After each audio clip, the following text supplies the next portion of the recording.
नमस्कार दोस्तों, स्वागत है आपका। आशा है आप सब लोग स्वस्थ होंगे। आइए सुनते हैं आज की कथा कहानी। अक्षय तृतीया 2023 तिथि, शुभ मुहूर्त, अर्थ, महत्व एवं पूजा विधि एवं कथा।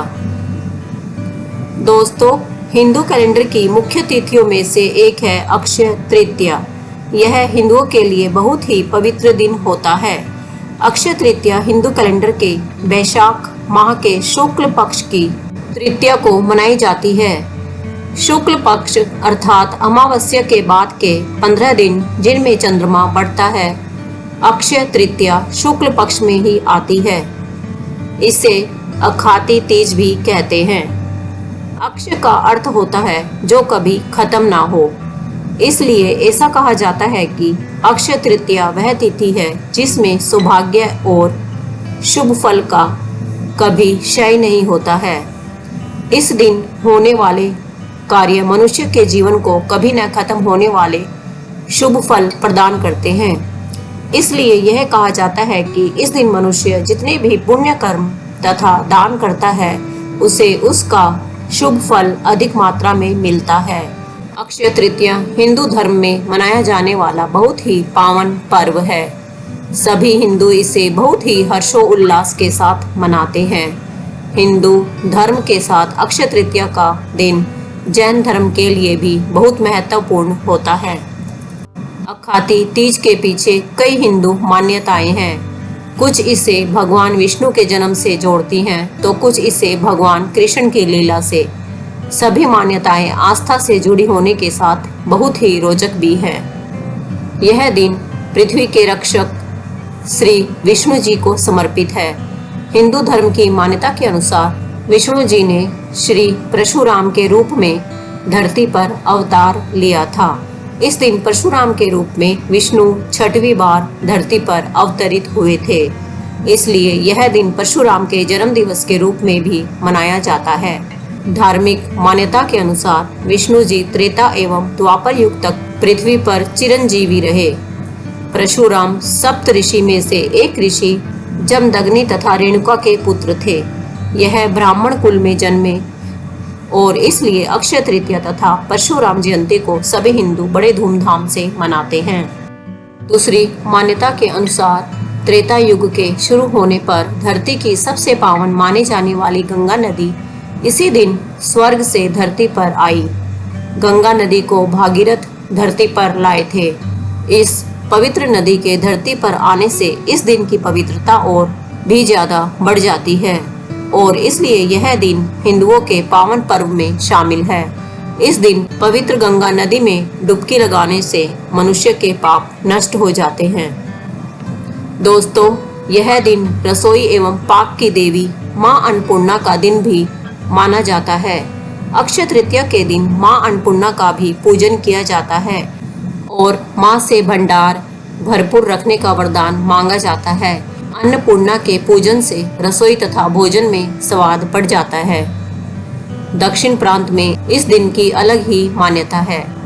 उनके अनुसार इस दिन कुबेर ने शिवपुरम नामक जगह पर शिव की आराधना कर उन्हें प्रसन्न किया था। कुबेर की तपस्या से प्रसन्न होकर शिवजी ने कुबेर से वर मांगने को कहा। कुबेर ने अपना धन एवं संपत्ति लक्ष्मी जी को पुनः प्राप्त करने का वरदान मांगा।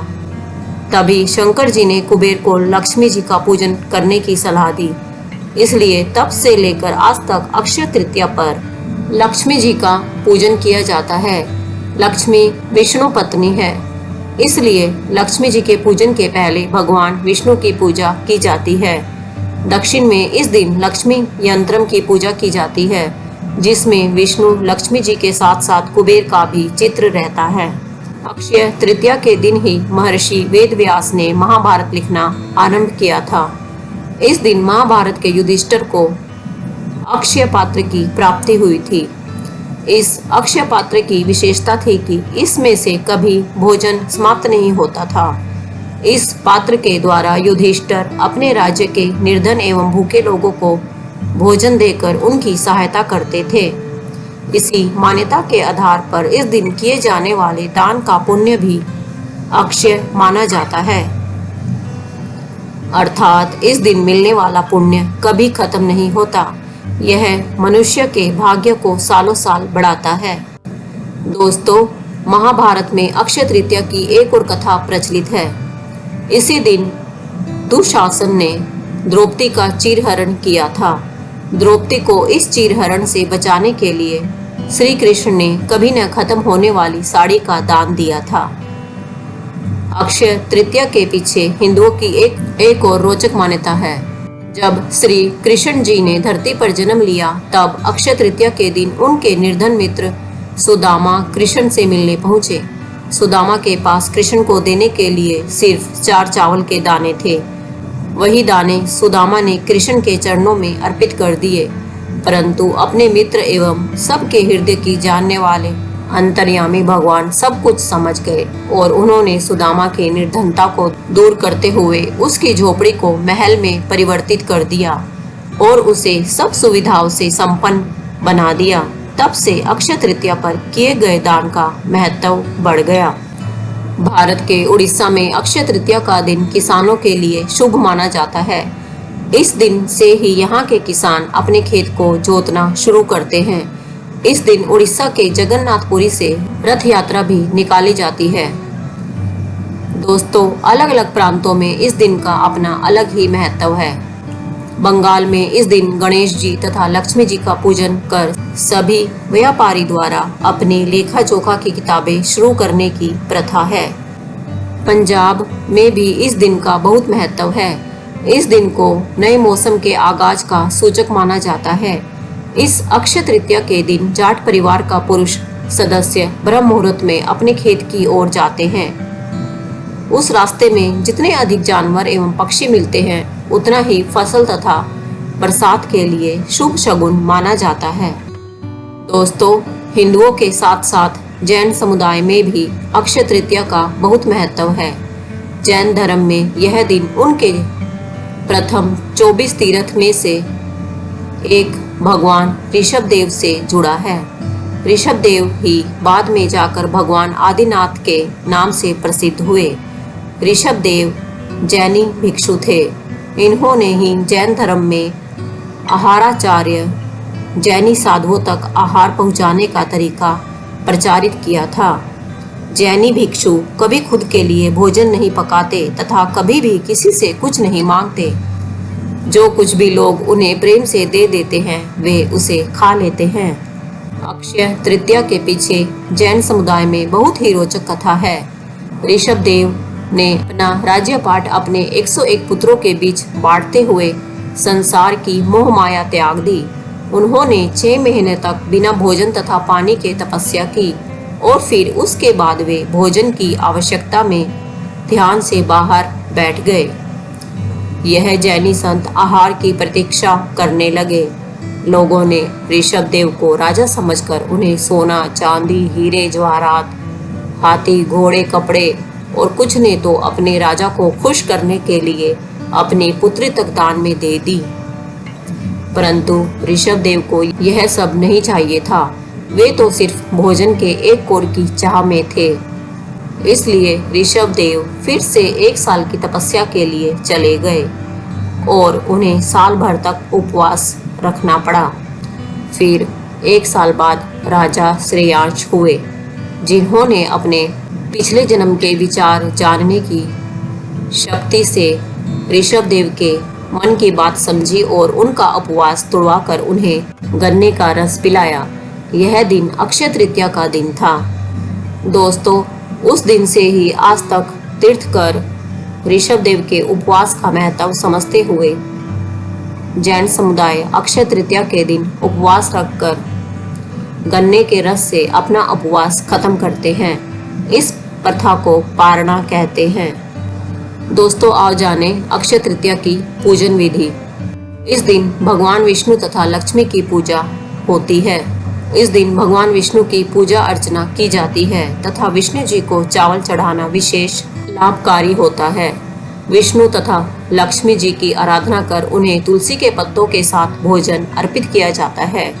सभी विधि विधान पूर्ण कर भगवान की धूप बत्ती से आरती की जाती है।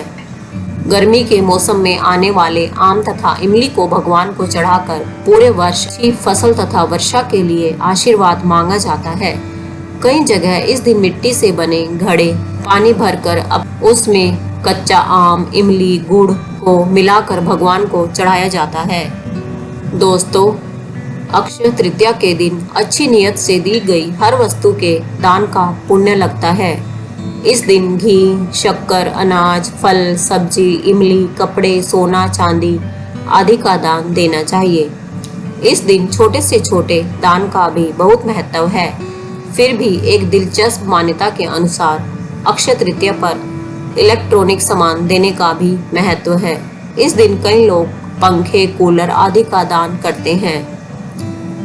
दरअसल इसके पीछे यह धारणा है कि यह पर्व गर्मी के दिनों में आता है, इसलिए गर्मी से बचने के उपकरण दान में देने से लोगों का भला होगा और दान देने वालों को पुण्य मिलेगा।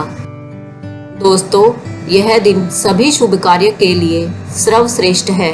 अक्षय तृतीया के दिन विवाह होना अत्यंत ही शुभ माना जाता है। जिस प्रकार इस दिन पर दिए गए दान का पुण्य कभी खत्म नहीं होता, उसी प्रकार इस दिन होने वाले विवाह में भी पति पत्नी के बीच प्रेम कभी खत्म नहीं होता। इस दिन विवाह करने वाले जन्मों जन्मों तक साथ निभाते हैं। विवाह के अलावा सभी मांगलिक कार्य जैसे उपनयन, संस्कार, घर आदि का उद्घाटन, नया व्यापार डालना एवं नए प्रोजेक्ट शुरू करना भी शुभ माना जाता है। इस दिन कई लोग सोना तथा गहना खरीदना भी शुभ मानते हैं। इस दिन व्यापार आदि शुरू करने से मनुष्य को हमेशा तरक्की मिलती है तथा उनके भाग्य में दिनों दिन शुभ फल की बढ़ोतरी होती है। दोस्तों, अक्षय तृतीया की कथा सुनने तथा विधि से पूजा करने से बहुत लाभ होता है। इस कथा का पुराणों में भी महत्व है। जो भी इस कथा को सुनता है, विधि से पूजन एवं दान आदि करता है, उसे सभी प्रकार के सुख, संपत्ति, धन, यश, वैभव की प्राप्ति होती है। इसी धन एवं यश की प्राप्ति के लिए वैश्य समाज के धर्मदास नामक व्यक्ति ने अक्षय तृतीया का महत्व जाना। दोस्तों, बहुत पुरानी बात है। धर्मदास अपने परिवार के साथ एक छोटे से गांव में रहता था। वह बहुत ही गरीब था। वह हमेशा अपने परिवार के भरण पोषण के लिए चिंतित रहता था। उसके परिवार में कई सदस्य थे। धर्मदास बहुत धार्मिक प्रवृत्ति का व्यक्ति था। एक बार उसने अक्षय तृतीया का व्रत करने का सोचा। अक्षय तृतीया के दिन सुबह जल्दी उठकर उसने गंगा में स्नान किया। फिर विधि पूर्वक भगवान विष्णु की पूजा अर्चना एवं आरती की। इस दिन अपने सामर्थ्य अनुसार जल से भरे घड़े, पंखे, जौ, सत्तू, चावल, नमक, गेहूं, गुड़, घी, दही, सोना तथा वस्त्र आदि वस्तुएं भगवान के चरणों में रखकर ब्राह्मणों को अर्पित की। यह सब दान देखकर धर्मदास के परिवार वाले तथा उनकी पत्नी ने उसे रोकने की कोशिश की। उन्होंने कहा कि अगर धर्मदास इतना सब कुछ दान में दे देगा तो उसके परिवार का पालन पोषण कैसे होगा। फिर भी धर्मदास अपने दान और पुण्य कर्म से विचलित नहीं हुआ और उसने ब्राह्मणों को कई प्रकार का दान दिया। उसके जीवन में जब भी अक्षय तृतीया का पावन पर्व आया, प्रत्येक बार धर्मदास ने विधि से इस दिन पूजा एवं दान आदि कर्म किए।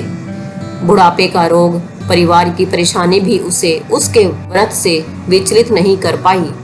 इस जन्म के पुण्य प्रभाव से धर्मदास ने अपने अगले जन्म में राजा कुशावती के रूप में जन्म लिया। कुशावती राजा बहुत ही प्रतापी थे। उनके राज्य में सभी प्रकार का सुख, धन, सोना, हीरे, जवाहरात, संपत्ति की किसी भी प्रकार से कमी नहीं थी। उनके राज्य में प्रजा बहुत सुखी थी।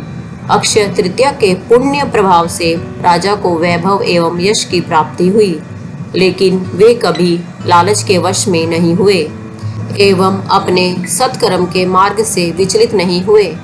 उन्हें उनके अक्षय तृतीया का पुण्य सदा मिलता रहा।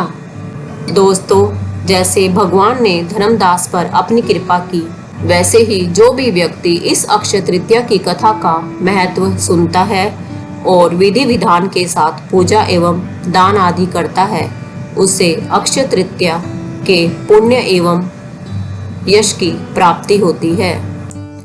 दोस्तों, कमेंट करके बताएं आपको आज की कहानी कैसी लगी।